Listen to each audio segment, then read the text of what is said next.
পলসুৱা মাটিত সিঁচা শইজ এতিয়া সেউজীয়া হৈ ফুলিছে।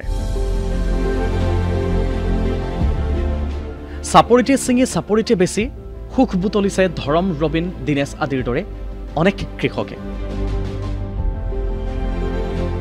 এই দৃশ্য শিৱসাগৰৰ দিচাংমুখৰ ব্ৰহ্মপুত্ৰৰ বালিচাপৰিৰ। এনেদৰেই তেওঁলোকে কৰিছে সেউজ বিপ্লৱৰ সূচনা। মোৰ প্ৰায় মিলাই মেলি 30 বিঘা খেতি হ'ব।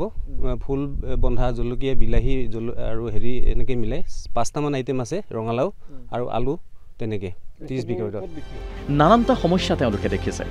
হাতীৰ উপদ্ৰৱ, বানৰ সমস্যা আদিসমূহ নেওচি এতিয়া 20ৰ পৰা 25 গৰাকী স্থানীয় পুৰুষ মহিলাই উপাৰ্জনৰ বাট মুকলি কৰিছে। চৰকাৰী দিছে, নিদিয়া নহয়। আমাৰ ট্ৰেক্টৰ ধৰক 50%কৈ দিছে আৰু এনেকৈ কিবা সাৰ চাৰ কিবা কিবি আহিলে দিয়ে। খেতি কৰিয়ে চলিব পাৰে ন? এনেকৈ চলি আছোঁ মোটামুটি। মোৰ লগতে যিকেইটা কৰ্মচাৰী আছে এওঁলোকো চলিছে মোৰ পৰাই। কেইজন আছে?